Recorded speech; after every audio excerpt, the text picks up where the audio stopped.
네, 안녕하십니까. 예, 오늘 이제 7월 문제풀이 개강반입니다.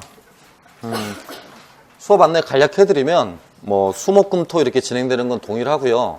대신 시간만, 저 같은 경우는 아마 1시 반까지 정도는 써야 될 것 같습니다. 미리 말씀드립니다. 1시 반까지 정도는 써야 될 것 같아요. 9시부터 해서 1시 반 정도까지 할 텐데요. 오늘은 개강주라 그렇게 못했고요. 이제 내일부터는 8시 반에 이렇게 오늘과 동일하게 시험지가 배부가 될 겁니다. 그럼 8시 반부터 9시 반까지 문제를 풀어보시면 돼요. 무슨 말인지 아시겠나요? 8시 반부터 9시 반까지 문제를 풀어보시면 되고요. 문제 풀기 싫으신 분들은 각자 본인 책 보셔도 상관없어요. 뭘 하시든 상관없는데요. 역결혼 부분은 한 번도 읽어보시지 않은 책들이니까 역결혼 수업 시간에는 꼭 프린트를 읽어보셔야만 하고요. 무슨 말인지 아시겠죠? 그 다음에 큰 변동사항은 없어요. 인원만 좀 지난달에 비해서 좀 늘었다 뿐이지 바뀌는 건 하나도 없으니까 이전 운영했던 대로 동일하게 운영해 나가도록 하겠습니다. 그 다음에 한국사나 동양사는 구영모 선생님께 내일 이제 어떻게 운영하실지 간단하게 들어보시고요. 그 방법대로 진행하시면 되겠고요. 아무튼 수업 일자는 이렇게 수, 목, 금, 토 이렇게 진행이 되는데 7월 셋째 주만 수, 목을 구영모 선생님이 하실 거고요. 그 다음에 금, 토를 제가 할 겁니다.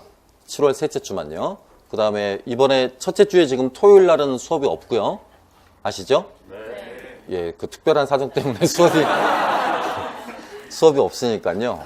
토요일 날은 그냥 댁에서 복습하시거나 좀 쉬시거나 하시면 되겠습니다. 요걸로 찍기 때문에 아마 음향이 조금 위에 쪼개질 수도 있어요. 그러니까 위에 듣고 계신 분들 음향이 만약에 조금만 쪼개지더라도 반드시 한 분이 내려오셔가지고 저한테 말씀을 해 주셔야 합니다. 그래서 가급적이면 여기가 듣는 것과 별 차이 없게 그렇게 신경 쓰도록 하겠습니다. 위층 계신 분들 좀 양해 말씀 좀 제가 부탁드리고 대신 사죄의 말씀 드립니다.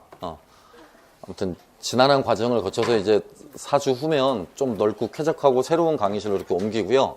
거기는 사물함도 전부 다 배치되어 있으니까 사물함도 자유롭게 쓰실 수 있을 거거든요. 그러니까 글로 가실 때까지 조금만 좀 더 참아주시기를 부탁드리겠습니다. 그거 외에는 특별하게 들을 말씀은 없습니다. 시간표 이번 주 토요일 날 안 한다는 거. 그 다음에 7월 셋째 주에 수, 목, 금, 토 시간에 수, 목을 구영모 선생님이 하시고 금, 토를 제가 하는 걸로 그렇게만 바꾸면 이외에 큰 변동사항은 없겠습니다. 7월 마지막 주부터 8월 3일까지 걸쳐있는 마지막 주 있죠? 그 한 주는 매년 그랬듯이 가정학습 주간입니다. 그러니까 밀린 진도 있으시면 그때 보강하시면 되겠고요. 아니면 가족분들하고 여행 잡아 계시거나 연인분들하고 어디를 가실 경우에는 2박 3일의 범위 안에서는 허용해 드리겠습니다. 2박 3일의 범위 안에서 애인분들하고는 당일로만 허용을 해 드릴 거고요. 1박은 하시지 마시고 후유증이 크니까 그렇게 하시면 되겠습니다. 모고는 이제 8월 모의고사는 없습니다. 바로 9월 달부터가 이제 모의고사 들어가기 때문에요. 9월 첫 주부터 주별로 한 번씩 모의고사를 보셔야 돼서 7, 8월 총괄평가는 없습니다. 그러니까 올해는 지금 3, 4월 총괄평가 한 번, 그 다음에 5, 6월 총괄평가 2번 이렇게 총 2회를 받습니다. 총괄평가를 아직 채점을 매보지 않은 까닭에 하한선을 어느 정도 잡아야 될지는 모르겠는데요. 아마 조심스럽지만 아주 잘하시는 분들이 한 50점 정도 나오지 않을까 예상하고 있습니다. 추후 하나하나 이제 채점 매보면 선이 잡힐 거라고 생각합니다.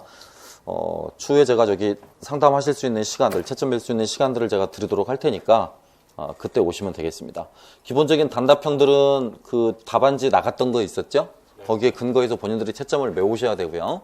애매한 것들만 따로 표시해 오셔서 점수 좀 조정하시면 될 것 같습니다. 아시겠죠?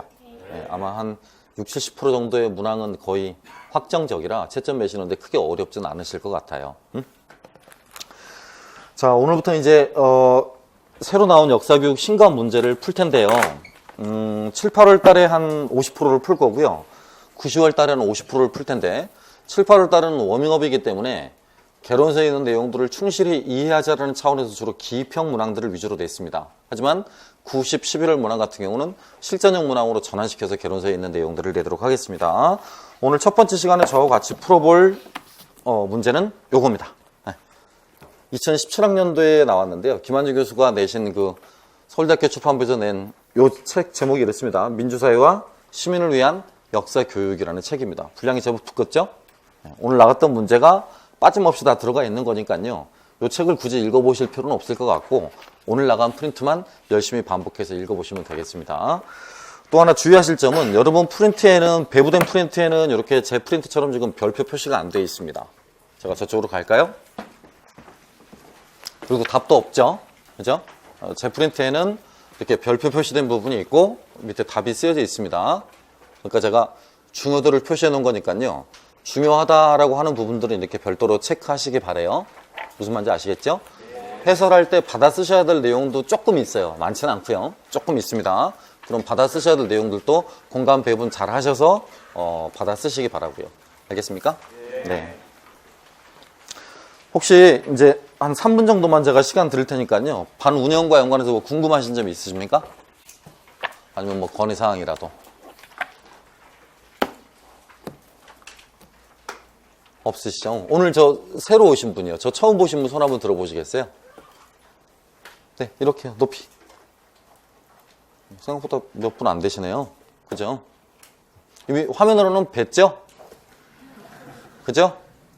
그냥 호칭은 아저씨 이렇게 부르시면 됩니다. 편하실 대로 부르시면 되겠습니다. 자, 그럼 시간 아까우니까 바로 문제 풀도록 하겠습니다.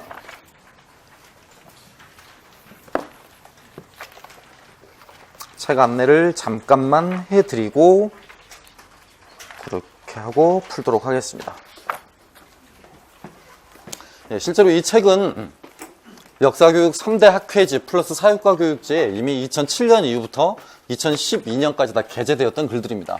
그 게재되었던 글들을 서울대 역사교육 총서 시리즈 간행위원장이었던 양호한 교수의 제안에 따라서 그동안의 역사교육과 연관한 학문적 업적을 하나로 정리해보자라는 취지에서 세 분에게 부탁을 드렸습니다. 한 분이 송상현 교수고 또 한 분이 김한정 교수고 또 한 분은 백은진 강사입니다. 그렇게 세 사람이 주로 이제 역사교육 연구 성과와 관련한 내용들을 이렇게 접목을 시켜놨는데요. 여러분이 보시고 계신 지금 개설서 같은 경우는 2009년도를 끝으로 그 이후의 내용은 전혀 언급이 되어 있지 않습니다. 그래서 여기 지금 앞으로 다루게 될 내용들은 2009년부터 2018년도까지, 그러니까 바로 작년도까지죠. 2009년부터 2018년도까지의 연구 성과가 어떠한가라는 내용들을 다루고 있습니다. 토탈 8개 장으로 구성되어 있는데요.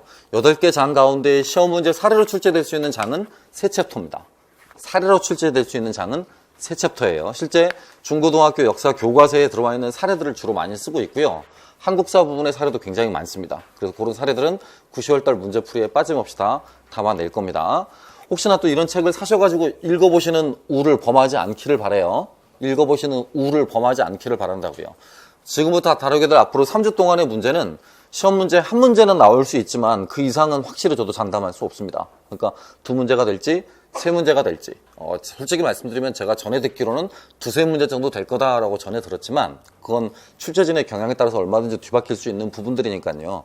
다만 시험 문제는 2018년 18학년도 이후 문제로 계속 한 문제씩 지금 나오고 있습니다. 실제로 지금 다루게 될 책들에서 한 문제씩 나오고 있고 뭐 전년도의 핵심 역량이라든가 그 전년도의 의사결정 능력 이런 부분들 같은 경우도 다 지금 출제가 됐던 부분들입니다. 그래서 그런 내용들 중심으로 해서 피드백을 꾸준히 해드리고 반복을 해드릴 테니까 이 책을 읽어보려는 욕심 갖지 마시고 가급적이면 프린트 내용만 좀 대신 많이들 읽어보시기 바라겠습니다. 아시겠죠? 네. 예. 하나하나 보겠습니다. 1. 민주사회와 시민을 위한 역사 교육입니다. 제목을 보시면 아시겠지만 지향해야 될 점을 아시겠죠? 그치? 그러니까 역사 교육은 어떤 사람들을 기르는 것을 목표로 한다. 그렇죠. 민주사회에서 살아가는 시민을 기르는 것을 목표로 합니다. 민주사회에서 살아가는 시민을 기르는 것을 목표로 해요. 그런데 문제는 그 민주사회라는 개념적 정의가 학자들마다 동일하지 않다라는 사실이고 또 한 가지는 시민이라는 개념적 정의가 동일하지 않다라는 것입니다. 이미 녹색책의 그 개념학습 부분에서도 배웠듯이요. 개념은 잠정적이죠. 가변적이고요.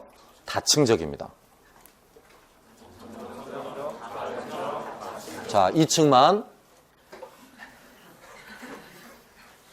안 하네? 자, 2층만 잠정적, 가변적, 다층적. 왜 2층 가고 싶어? 자, 다 같이 1, 2층 다 6, 7층 다 같이 뭐가요? 역사 개념의 특성이라고 그러니까 시민이라는 개념도 시대적, 사회적 상황에 따라서 얼마든지 다르게 정의되어 왔고 시민의 범주가 시기나 사회에 따라서 얼마든지 뒤바뀔 수 있다라는 것이죠. 이해하겠습니까? 따라서 민주사회와 시민을 위한 역사교육의 방향은 그런 개념을 어떻게 설정하느냐에 따라서 굉장히 다각도로 나아갈 수 있다고요. 여러 가지 방향으로 나아갈 수 있다는 것입니다. 이 책에서 저자들은 크게 두 가지 방향을 설정을 하고 있는데요. 하나는 사회과 교육에서 언급해왔던 민주시민입니다. 사회과 교육에서 언급해왔던 민주시민이에요.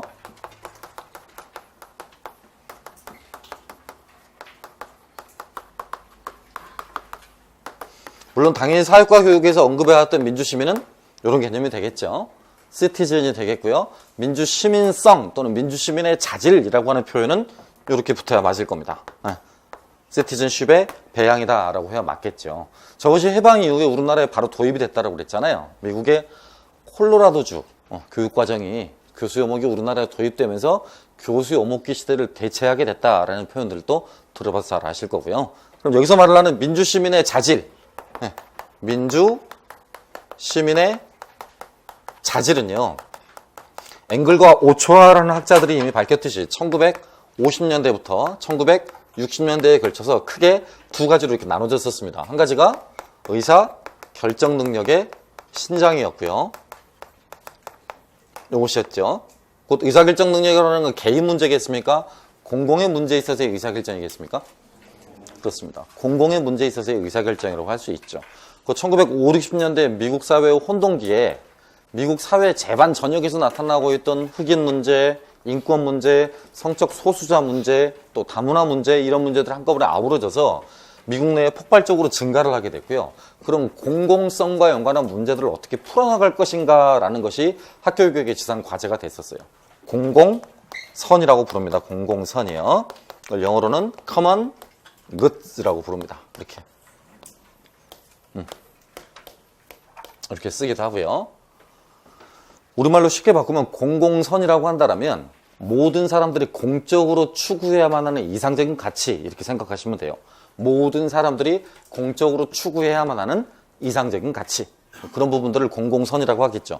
대표적으로 전쟁이겠습니까? 평화겠습니까? 평화겠죠. 차별이겠습니까? 평등이겠습니까? 포용이겠습니까? 배처이겠습니까? 그런 것들입니다. 포용입니다. 방금 말씀드렸듯이 평화라든가 평등이라든가 내지는 포용 이런 것들 또는 뭐 관용이라고도 부르기도 하고 불어로는 우리 종교교육에 배웠듯이 톨레랑스라고 배우기도 하죠. 그런 표현들이 우리가 흔히 말하는 무엇의 일종이다. 공공선의 일종이다 라고 말을 할 수 있죠. 또 한 가지의 큰 방향은 이제 역사교육 차원에서 말을 하는 건데요. 역사교육 차원에서 민주시민을 말을 하는 건데 사회과 교육에서 말하는 민주시민의 자질과는 좀 다릅니다. 여기서 말하는 민주시민은 이른바 민중을 뜻하는 바가 크고요. 이때 민중은 주로 이른바 주권자를 의미합니다. 주권자. 이해하시겠습니까? 그러니까 여기서 말하는 주권자라고 하는 것은 주권을 실행하는 엑스큐셔너를 의미하는 것이거든. 마튼이나 랩스틱이 표현한 바에 따르면 그 역사에서의 논쟁 문제 교수에 관한 글을 썼었던 마튼이나 랩스틱 교수의 견해에 따르면 실제로 저기서 말을 하고 있는 주권자라고 하는 것은 주권을 실행에 옮길 수 있는 자라는 표현을 쓰고 있어요. 주권을 실행에 옮길 수 있는 자라는 표현은 내가 스스로 뭘 구가하는 사람, 투표권이나 참정권을 행동으로 옮기는 사람이라는 거죠. 그러니까 우리 가운데서도 이제 특정한 선거날이 오게 되면 그 선거날 투표를 하지 않고 그냥 지나가는 사람은 적어도 랩스틱이나 마튼의 견해에 따르면 무엇은 아니다. 주권자나 민주시민은 아니다라는 거죠. 따라서 민주시민에게 요구되는 자질 가운데 하나가 여기서 요구되는 자질 가운데 하나가 사회 무슨 능력? 참여 능력입니다. 참여 능력. 반드시 필요한 능력이죠. 사회 참여 능력. 아울러서 사회적 약자나 소수들을 배려하기 위한 관점에서요. 이런 것도 굉장히 중요시하게 취급합니다. 감정, 이입적 능력도 굉장히 중요하게 취급해요. 물론 이때 말하는 감정이입은 커그너티브한 게 아니라 어펙티브한 겁니다. 커그너티브한 게 아니라 어펙티브한 거다. 인지적인 게 아니라 정의적인 거죠. 여기서 말하는 것은요. 연구론이라든가 역사학자들 또는 관념론자들이 강조를 하고 있었던 감정이입의 성격은 인지적이었죠. 하지만 민주시민의 자질에서 강조하는 감정이입은 정서적 공감이라든가 따뜻함을 의미해요. 또는 배려를 의미합니다. 배려. 어펙티브요. 정의적인 건데 배려를 의미해요. 또는 공감을 의미합니다. 그래서 이런 것들을 굉장히 민주시민의 자질로 강조를 하고 있습니다. 아울러 인지적 능력 가운데서는 이런 것들이 정의적 능력이라면 인지적 능력 가운데서는 이런 것들을 무엇보다도 강조합니다. 비판적 사고력과 연관한 부분을요. 지금 제가 판서할 때 노란 글씨로 썼던 것은 전부 다 출제 포인트들입니다. 전부 다 기입형 문항에 나올 수 있는 출제 포인트들이라고요. 이해하겠습니까? 예, 이따 자세하게 이제 그 텍스트 안에서 보도록 하고요. 따라만 한번 읽어볼게요.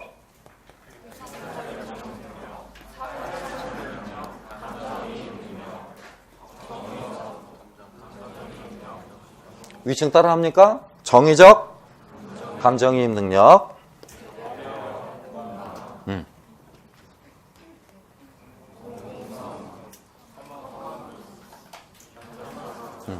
이런 단어들 잘 외워두셔야 돼. 알겠습니까? 널리 쓰이는 단어들이니까요. 널리 잘 기억해 두셔야 됩니다. 작년 2차 수업이나 재작년 2차 수업 때도 입에 바르도록 했던 것들 널리 많이 썼던 표현들이 있죠. 근데 이런 것들이죠. 무슨 화? 교수평 일체화. 교수평 일체화. 교육과정의 재구성, 수업, 평가, 기록의 일체화. 이해하겠어? 다시 2층도 다시 교육과정의 재구성, 수업, 평가, 기록의 일체화. 그지? 그러니까 배움의 공동체라는 최근의 학습 풍토나 학습 패턴에 따르면 학습자가 적극적으로 참여하게 되는 학생 참여형 수업이 일반적이거든. 학생 참여형 수업이 일반적이야. 미국 같은 경우는 그보다 좀 더 나가서 학생 주도형 수업이 일반적이기도 하고요. 학생 주도형 수업이 일반적이기도 하고, 현재 우리나라는 학생 참여형 수업에서 학생 주도형 수업으로 넘어가는 과도기 시점이라고 생각하시면 돼. 뭐라고요? 학생 참여형 수업에서 학생 주도형 수업으로 넘어가는 과도기에 놓여 있다고 보면 돼. 그렇기 때문에 교사 역시 때로는 평가자의 입장에서거나 평정자의 입장에 설 수 있지만, 교사 역시 학습자나 학습의 설계자의 입장에서 서게 된다면 수업 장면이고 무슨 장면이 돼야 돼? 평가 장면이 돼야 되고, 수업 장면이 교육과정을 재구성하는 교사의 역사인식이 그대로 투명하게 드러나야 돼. 그러니까 바꿔 말하면 교육과정을 재구성했던 교사와 그것이 녹아나는 장면, 또 그런 내용들, 수업 시간에 다뤘던 내용이나 교육과정을 재구성했던 내용들을 모아는 평가하는 장면, 그리고 그 평가하는 과정에서 학생들의 반응, 더 나아가 학생들의 학업 능력 성취도, 이런 것들을 전부 다 모할 수 있는, 꼼꼼하게 기록해 놓을 수 있는 이 과정이 전부 다 하나로 통일돼야 한다고요. 이른바 교수평 일체화. 시작. 교수평 일체화란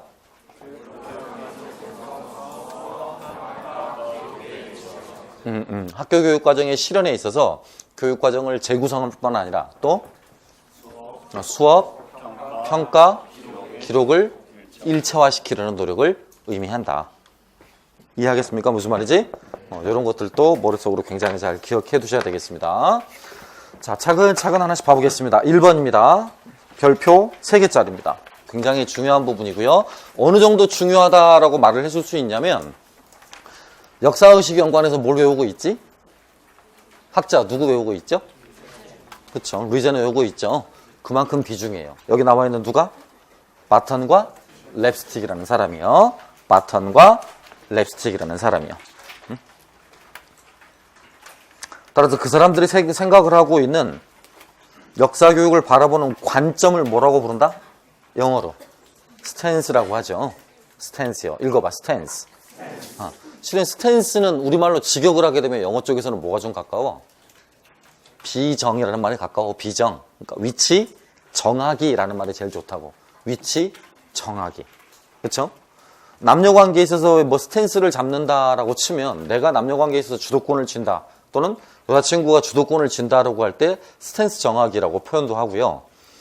정치학에서는 가장 많이 쓰이는 표현이 뭐냐면, 좌우 진영의 입장을 가릴 때, 그러니까 진보와 보수 진영의 입장을 가릴 때 너는 어떠한 스탠스를 취하고 있느냐라고 물어봐.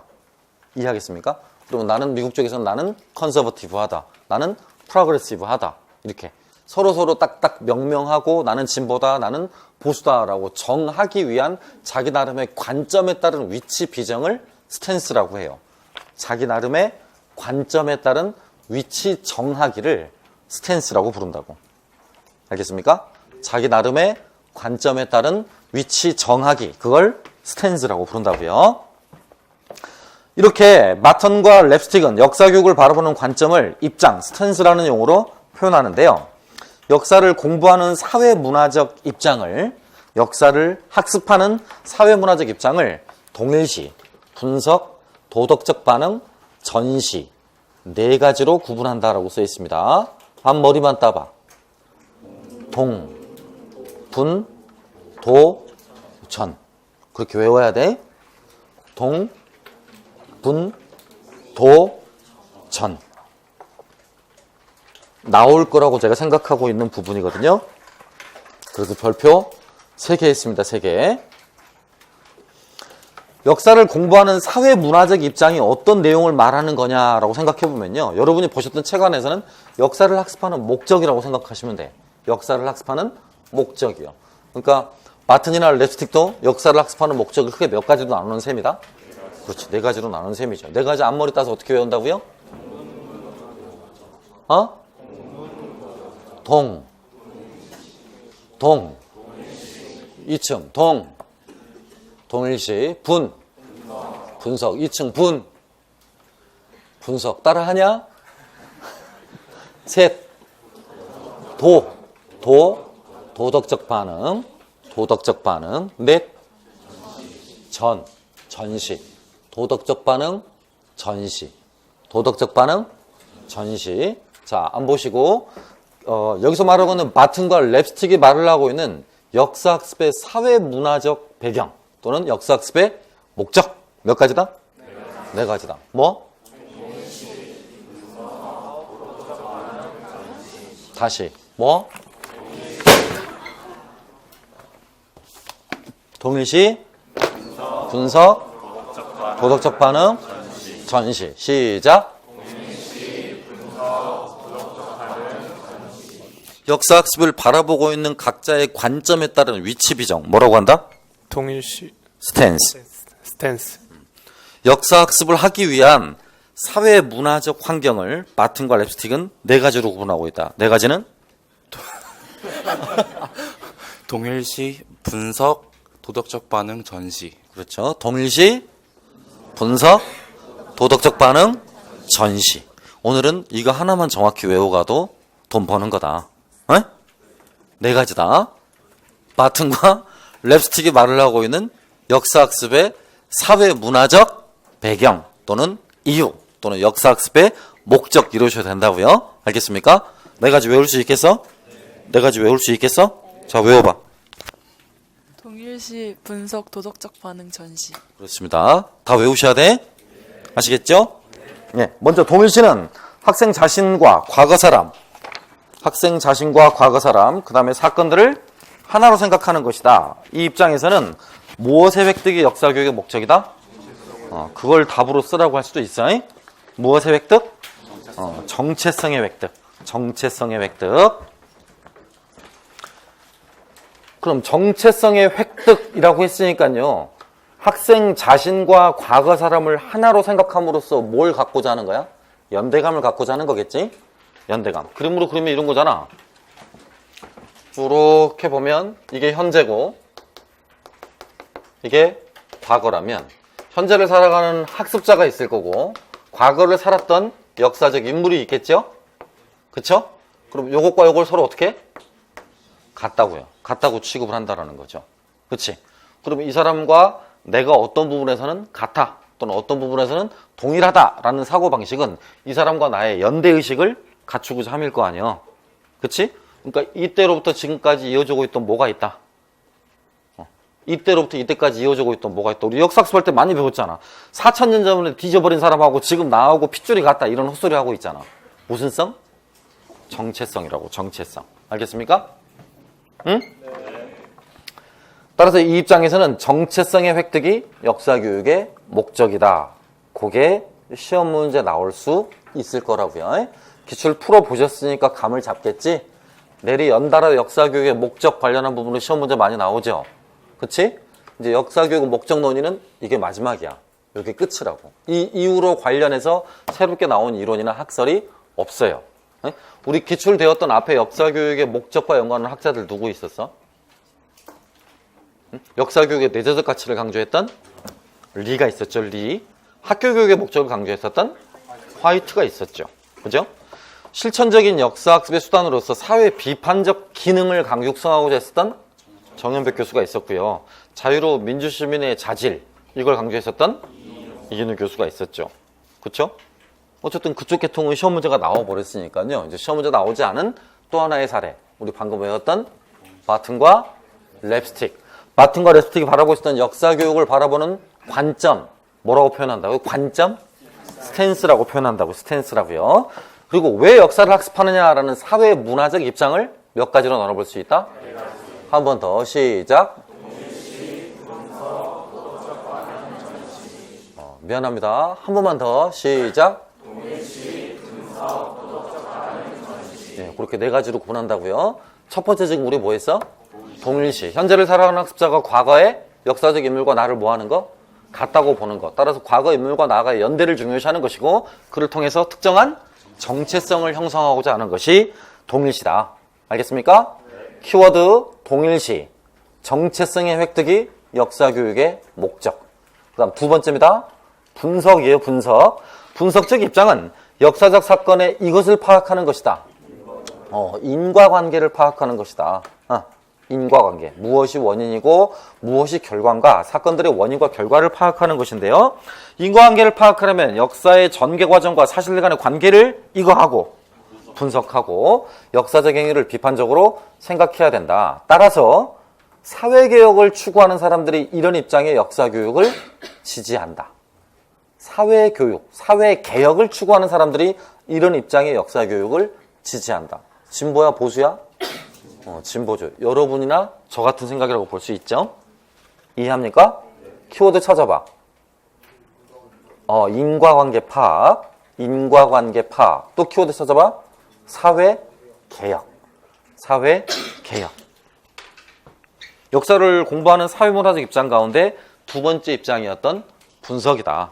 알겠습니까? 자, 또 고개 드시고 외워봅니다, 이제. 바튼과 랩스틱이 구분했었던 역사를 공부하는 사회문화적 배경 또는 목적과 연관한 두 번째가 분석이다. 그러니까 그 분석은 원래 사전적 정의가 해당 사실들이나 사건들이 지니고 있는 공통점과 차이점을 나누어 보고 살펴보는 것을 의미하거든요. 이해합니까? 따라서 사실들 간의 인과관계 또는 사실들 간의 연대관계에 관한 의미를 잘 파악해야만 하는 것이고요. 앞사건과 뒷사건이 어떤 관련성을 맺고 있는가를 분석해보는 것을 의미한다고요. 이해하겠습니까? 대체적으로 이런 분석이라는 사회 문화적 기능을 중요시하는 사람들은 사회가 반드시 바뀌길 바래. 왜 바뀌길 바라겠어? 인과라고 했으니까 인과. 이게 원인이면 이게 결과죠. 이 인과 결과를 인과관계를 토대로 해서 사회는 뭐 된다라고 믿고 있기 때문에 변화, 발전한다라고 이렇게 믿고 있기 때문에 실제로 이쪽을 주장하고 있는 사람들이 개혁론자들이 많아요. 이해하겠습니까? 키워드 분석. 키워드 분석. 인과관계 파악. 사회개혁. 다시 시작. 다시 처음부터 해보자. 고개 들고 고개 드시고요. 아무튼 별 3개짜리는 시간이 많이 걸려도 저하고 무조건 몇 번씩 반복해 볼 거예요. 별 4개짜리. 오늘 문제 같은 경우 8개 있어요. 8개. 극단적으로 오늘 8개만 다 외우고 가도 시험에 틀리진 않아. 이해하겠습니까? 외워보게. 외워보게. 바튼과 랩스틱은 역사를 바라보는 관점을 이렇게 표현하고 있었어. 스탠스라고. 그러니까 각자의 관점에 따라서 어떤 위치를 정하느냐라는 위치 비정이 문제라고. 아울러 역사를 학습하거나 역사를 공부하는 사회문화적 기능에 대해서 4가지로 말을 하고 있었더라고. 4가지란? 동일시, 분석, 도덕적 반응, 전시. 한 번 더. 뒤 거 잘 못 외우고 있다. 시작. 오케이. 도덕적 반응. 과거 사람과 나를 동일시하는 거라고요. 과거의 역사적 인물과 현재 학습자를 동일시하는 것이라고요. 키워드? 과거 사람과 내가 연대감이 있다고 생각을 하니까 그를 통해서 정체성을 획득하도록 하는 것이 목적이야. 자, 그럼 여기서 적용 문제다. 적용 문제. 역사교육의 목적 5가지. 파란 책이든 녹색 책이든 남색 책이든 말하고 있는 5가지 가운데서 정체성의 획득과 연관하는 역사교육의 목적은? 그렇다. 헤리티지였다. 헤리티지. 유산으로서의 전승이었다. 유산으로서의 전성. 그러니까 그렇게 바꿔서 물어봐도 말할 수 있어야 돼. 전통적인 역사교육의 목적 가운데 하나인 유산으로서의 전승에 해당하는 바튼과 랩스틱이 말을 하고 있었던 사회문화적 역사 공부 또는 역사학습의 기능은 무엇인지 쓰시오. 그럼 뭘 쓰면 돼? 뭘 쓰면 돼? 동일시 쓰시면 된다고. 알겠습니까? 자, 두 번째야. 두 번째 사회문화적 기능? 분석이야. 이때 말하는 분석은 연속적으로 일어나고 있었던 역사적 사실들 간의 관계를 분석하는 거라고. 따라서 그 사실들 간의 관계란 사실들이 맺고 있는 무슨 관계? 인과관계를 분석하는 거라고. 인과관계를 분석하는 거라고. 이해하겠습니까? 다음 키워드. 그런 인과관계를 분석하는 사람은 사회가 변화하고 발전한다는 걸 전제로 깔고 있는 사람들이기 때문에 진보론자 아니 개혁론자들이다, 보수론자들이다, 개혁론자들이다. 이해하겠어요? 다 외울 수 있겠어? 지금 말했던 거 다 외워봐. 시작. 말 못하잖아. 그지? 이따 짝스터디 할 때는 제가 지금 말한 거 녹음해뒀다가 그대로 말할 수 있어야 돼. 이거 보고 안 보고? 안 보고. 그렇게 하면 8문제 A4 2장 분량이야. 하루에 A4 2장 분량 못 외운다면 머리 떼놓고 오는 게 좋아. 2장은 무조건 외워야 돼. 알겠습니까? 자, 계속 보겠습니다. 도덕적 반응의 입장은 과거의 인물이나 사건을 긍정이나 부정적으로 평가하는 것으로 역사를 도덕적 관점에서 평가함으로써 역사에서 이걸 얻을 수 있어. 교훈을 얻을 수 있어. 교훈. 곧 여러분이 읽어보셨던 책들 가운데 역사교육의 목적 가운데 교훈으로서의 역사를 의미하는 거죠. 교훈으로서의 역사를 의미하는 겁니다. 그 다음 마지막 전시적 입장은 과거에 대한 정부의 기억에만 주안점을 두며 역사적 사실을 많이 알고 있는 것을 사회인이 가져야 될 교양으로 여긴다. 역사적 사실을 많이 알고 있는 것. 역사교육의 목적하면서 그걸 무슨 교육관이라고 그랬더라? 주지주의적 교육관이고요. 역사교육의 목적에 해당하는 표현으로는 교양으로서의 역사라고 말할 수 있겠죠. 교양으로서의 역사 이렇게 말할 수 있습니다. 자, 전시적 입장의 역사교육은 비판을 받아왔지만 실제로 역사를 가르치고 배울 때 흔히 찾아볼 수 있다. 그 시험에 대비하여 교과서를 암기한다든지 박물관을 관람할 때 전시물 설명을 읽는 데 힘쓰는 것에서 그런 애를 찾아볼 수 있다. 그런 애란 사실을 중시하는 거. 사실을 많이 알고 있는 것이 중요하다는 입장인 전시적 입장이에요. 알겠습니까? 전통적인 학교 역사교육에서는 이런 관점이 주류였어. 이런 관점이. 전시야, 전시. 전시적 관점이 주류였고요. 기억이 전시적이고요. 어떤 집단이나 세력의 의도가 게재되는 역사교육은 동일시나 분석적 입장이 강하다. 어떤 집단이나 세력의 의도가 개입된다라고 그랬죠. 자, 적용 문제. 국가주의 세력이 강화된다면, 국가주의 입장이 강조된다면, 동일시다, 분석이다? 확실해? 보수야, 진보야? 확실해? 답 안 바꿀 거야? 쓰고 고민할 거야? 안 해야 돼. 안 해야 된다고. 동일시, 진보, 개혁, 분석이겠죠? 그쵸? 기존 사회 체제를 유지하려고 하는 사람은 이 입장을 취해. 그렇지. 그러니까 그게 동일시가 돼야지. 역사교육의 변혁적 기능에 주목하는 우리 같은 사람들은 분석적 입장을 지지하고요. 알겠습니까? 특히 정체성은 아까 정체성 어디서 강조하는 거더라? 동일시. 자연스러운 인식의 산물이 아니라 만들어진 거라고. 만들어진 거. 구성되거나 재구성되는 것이고 시간의 흐름에 따라 변화한다. 정체성이 지속되는 것은 기억의 힘이다. 기억. 물론 이때 말하는 기억은 어떤 기억? official memory야. official memory. 공적 기억을 의미하는 거죠. 양호한 교수 표현대로 하면 collective, 그러니까 집단 기억을 의미하는 거고, 공적 기억 또는 집단 기억을 의미하는 겁니다.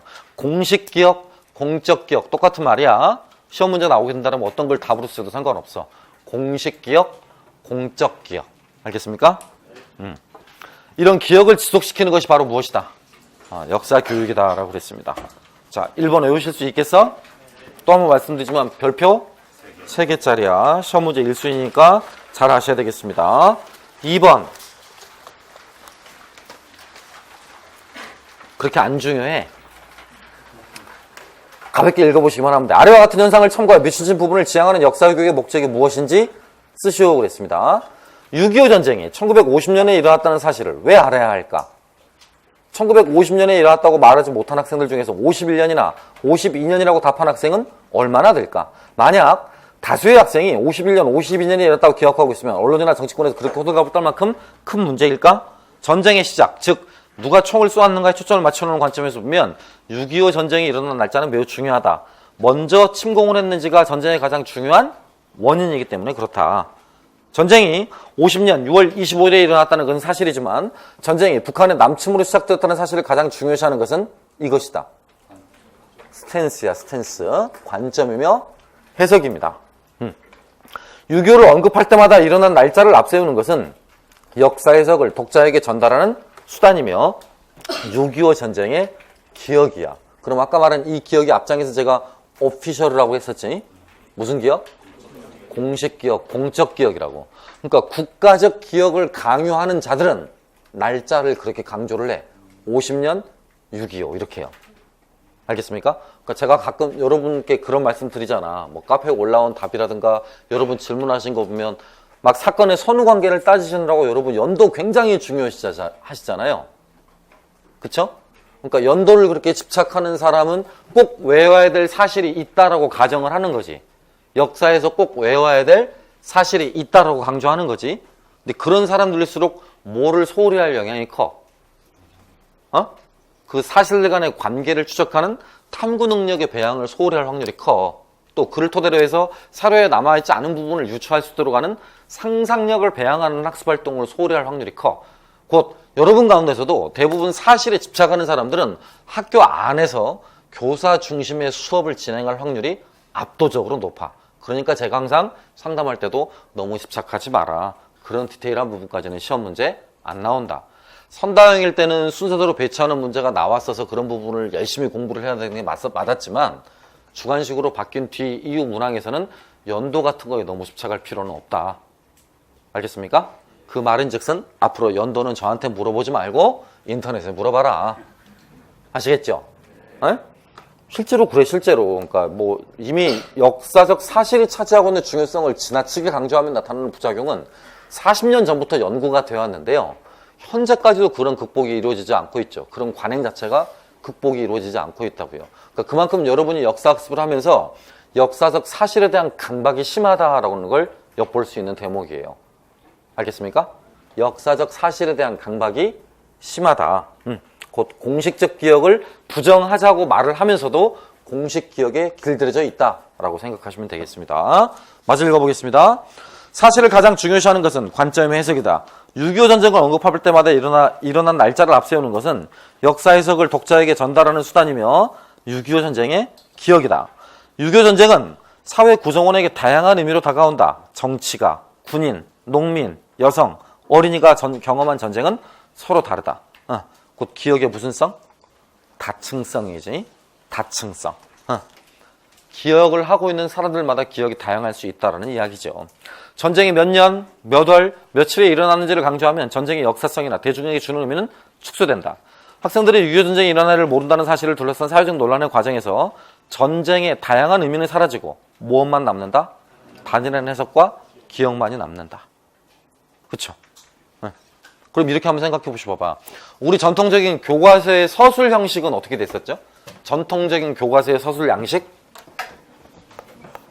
교과서 서술 양식이었습니다.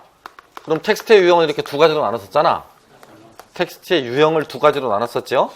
그죠? 어떻게? 이렇게 설명 텍스트랑 내러티브, 텍스트 이렇게 나눴었죠. 이거 쉽게 읽히지 않아? 읽히지 않아. 저자가 드러나, 저자가 드러나지 않아. 저자가 드러나지 않아. 응. 저자가 드러나. 이해하겠습니까? 이거 쉽게 읽히지 않아. 이거 쉽게 읽혀. 쉽게 읽힌다라는 말은 학습적으로 하고 뭘 불러일으킬 수 있어? 흥미를 불러일으킬 수 있어. 그 흥미의 바탕을 두고 아이들이 역사적 사실에 뭐까지도 이제 알게 돼? 이런 것들까지도 알게 돼. 이게 내러티브의 유용성 아니야? 그치? 역사에 흥미를 가지게 되고 이로부터 역사적 사실 간에 무슨 관계까지 이해할 수 있게 돼? 이렇게 이해할 수 있게 돼. 아시겠어? 텍스트론이라는 책을 썼던 롤랑 바르트라는 사람의 분류에 따르면 이건 무슨 텍스트에 해당해? 롤랑 바르트의 표현에 따르면 이건 무슨 텍스트에 해당해? 설명 텍스트는? 독자적 텍스트야, 저자적 텍스트야? 어? 뭐 이래? 독자야, 저자야? 이거 조심하시라고 그랬잖아. 독자적 텍스트다 그러면 독자를 위한 독자의 반한? 독자의 반한. 그러니까 쉽게 읽혀, 쉽게 안 읽혀? 안 읽혀. 독자적 텍스트. 여기? 저자적 텍스트. 알겠습니까? 양호한 교수는 역사의 서술, 역사 교과서의 서술 양식과 역사 학습이라는 논문 안에서요. 역사 교과서의 서술 양식과 역사 학습이라는 논문 안에서 현재 우리나라 교과서의 서술이 어디에 가 있다? 이쪽에 가 있다. 그러면서 아이들이 누구처럼 읽는다? 저자처럼 읽어, 저자처럼. 앵무새라고 그랬지, 앵무새 독자입니다. 누구의 입을 그대로 따라 읽어? 저자의 글 쓰는 사람의 입을 따라 읽는다니까? 여기는요. 이걸 그러니까 수동 독자라고 이렇게 부르기도 하지? 이건 능동 독자죠, 능동 독자. 뭐 할 수 있는 거? 비판적으로 읽기, 해체적으로 읽기 할 수 있는 사람. 그러니까 우리나라 역사 교육이 지금 이쪽에서 이쪽으로 바뀌어야 된다. 그러기 위해서는 텍스트도 서술 양식도 바뀌어야 된다라고 했던 게 이분의 주 생각이었지. 이해돼 무슨 말인지? 여기다가 대가대 이혜영 교수는 모든 역사 교과서의 서술은 코히런스. 그러니까 역사적 사실, 배경, 맥락, 상황, 또 거기에 등장하는 인물, 이들 간의 관계가 서로 유기적으로 잘 짜여 있어야 된다라고 하면서 이 개념을 제안한 바 있어. 응집성이라는 말이었어. 응집성. 이 두 가지를 비교하자면 어느 쪽 서술이 응집성이 높아? 여기가 응집성이 높아. 응집성이 높다고. 알겠습니까? 응? 오늘 겁나 중요한 시험 문제들 지금 많이 해줬어. 여기서 한 문제가 나올 거야. 여기서. 알겠습니까? 1번에서 한 문제가 나올 거고 여기서 한 문제가 나올 거야. 이것도 지금 별 3개짜리야. 철저하게 다 외우셔야 돼. 그러면 단일한 해석과 기억만이 남는다라고 그랬는데 그런 부분을 지향하는 역사교육의 목적이 무엇인가? 집단기억의 증진 또는 정체성의 증진 둘 중에 하나를 쓰시면 되겠습니다. 집단기억의 증진, 정체성의 증진이라고 하나를 쓰시면 돼.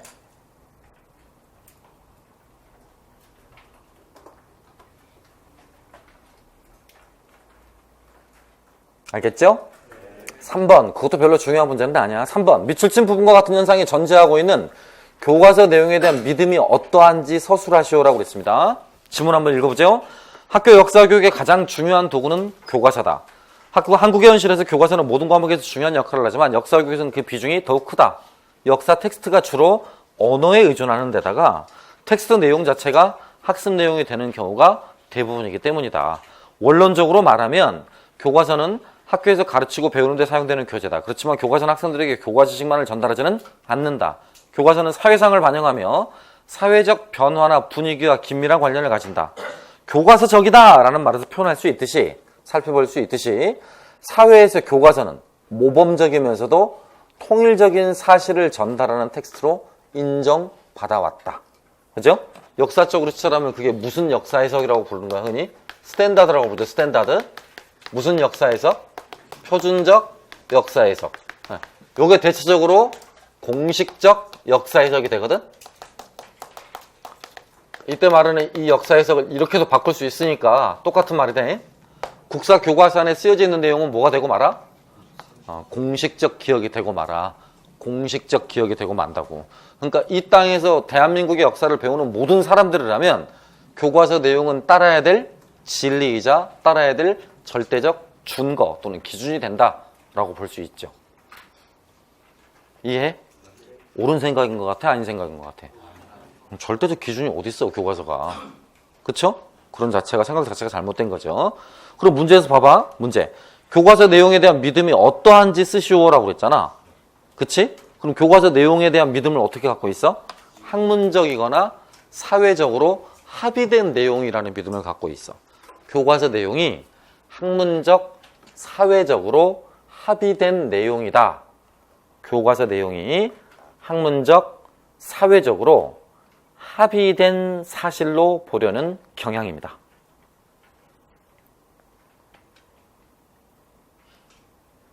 교과서 내용을 학문적, 사회적으로 합의된 사실로 보려는 믿음. 그게 깔려 있는 거라고요. 알겠습니까? 뭐 다른 말로 이렇게 하셔도 돼. 요렇게 바라보고 있다고요. 요렇게. 표준적인 역사 해석이라고 하는 게. 하지만 아까 제가 말했듯이 역사에서 뭐는 없다? 표준이란 없다고요. 표준. 그러니까 어떤 절대 담론은 절대 존재하지 않는 거라고요. 잠깐 쉬겠습니다.